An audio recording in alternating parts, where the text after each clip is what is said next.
வீட்டு உபயோகப் பொருளை உங்கள் ஊரில் உங்களுக்கு விருப்பமான கடையில் உங்களுக்கு பிடிச்ச மாதிரி வாங்கி கொள்வதற்கான கூப்பன். புது பொருளா அல்லது பழைய பொருளை கொடுத்துட்டு எக்ஸ்சேஞ்சா எல்லாமே உங்கள் சாய்ஸ் தான். இப்போ புடவை கடைக்கு போகிறீங்க, ஒரு புடவை எடுக்க ஒரே ஒரு புடவை ஒரு 300 ரூபா 400 ரூபா 500 ரூபா இப்பெல்லாம் ஏறி போச்சு, 1000 ரூபா வரைக்கும் புடவை வந்துடுச்சு. ஒரு புடவை எடுக்க எவ்வளோ நேரம் செலவு பண்ணுறீங்க? இது நல்ல கலரா, நம்மகிட்ட இந்த கலர் இருக்கா, மேட்ச் ஆகுமா, நமக்கு இதை எடுத்துகிட்டு போனால் நம்ம வீட்டுக்காரு சந்தோஷப்படுவாரா, இப்படியெல்லாம் யோசிப்பீங்க. இது சாயம் போகுமா சாயம் போகாதா, இல்லை சுருங்கிடுமா சுருங்காதா, அப்படின்லாம் யோசித்து தொட்டு பார்த்து தடவி பார்த்து சிலுக்கா நைலக்ஸா காட்டனா எல்லாம் பார்த்து வாங்குறீங்க ஒரு புடவை.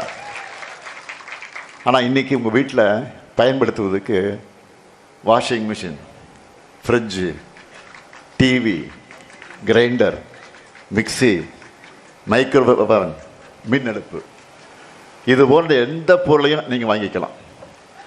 இன்றைக்கி தமிழ்நாடு முழுக்க இந்த திட்டத்தை பற்றி தான் எல்லாரும் பேசிக்கிட்டு இருக்காங்க.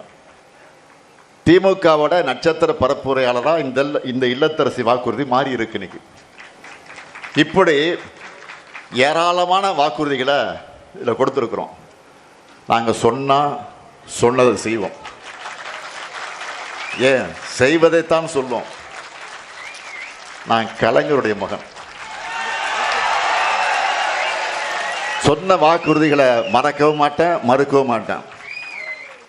தமிழ்நாட்டை எப்படிப்பட்ட ஆபத்து சூழ்ந்திருக்குன்னு நான் சொல்லியிருக்கிறேன்.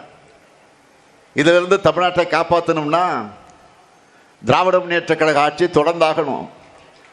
தமிழ்நாடு அணியா டெல்லி அணியா, இந்த ஜனநாயக போரில் அரசியல் வெறுப்புகளுக்கு அப்பாற்பட்டு திமுக தலைமையிலான மதச்சார்பற்ற முற்போக்கு கூட்டணியை ஆதரிக்கணும் நான் கேட்டுக்கிறேன். இந்திய துணைக்கண்டமே குமரியிலிருந்து தான் தொடங்குது. இங்கிருந்த திராவிட மாடல் 2.0 வெற்றியும் தொடங்கணும். அதுக்கு கன்னியாகுமரி சட்டமன்ற தொகுதியில் நமது வேட்பாளர் மகேஷுக்கும், நாகர்கோவில் சட்டமன்ற தொகுதியில் நம்முடைய வேட்பாளர் ஆஸ்டின் அவர்களுக்கும் உதயசூரிய சின்னத்தில் வாக்களிக்கணும், வெற்றி பெற வைக்கணும். அதே போல கிள்ளியூர் சட்டமன்ற தொகுதியில் நம்முடைய வேட்பாளர் ராஜேஷ்குமார் அவர்களுக்கும், குளச்சல் சட்டமன்ற தொகுதியில் நம்முடைய வேட்பாளர் தாரகை கத்வத் அவர்களுக்கும், விளவங்கோடு சட்டமன்ற தொகுதியில் நம்முடைய வேட்பாளர் பிரவீன் அவர்களுக்கும் நீங்கள்லாம் கை சின்னத்தில் வாக்களித்து பெருவாரியான வாக்கு வித்தியாசத்தில் வெற்றி பெற வைக்கணும்.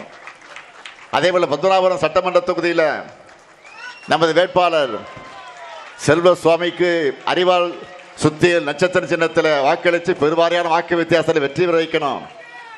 அமையவிருக்கும் திராவிட மாடல் 2.0 ஆட்சியில் எங்கள் சாதனைகளை நல்லா கவனிங்க, எங்கள் சாதனைகளை நாங்களே முறியடிக்கக்கூடிய வகையிலான ஒரு ஆட்சியை வழங்குவோம். நாடு பலம் பெற, நல்லாட்சி தொடர்ந்திட ஆதரிப்பீர். மதச்சார்பற்ற முற்போக்கு கூட்டணி வேட்பாளர்களை வெல்வோம் ஒன்றாக, வெல்வோம் ஒன்றாக, வெல்வோம் ஒன்றாக. நன்றி, வணக்கம்.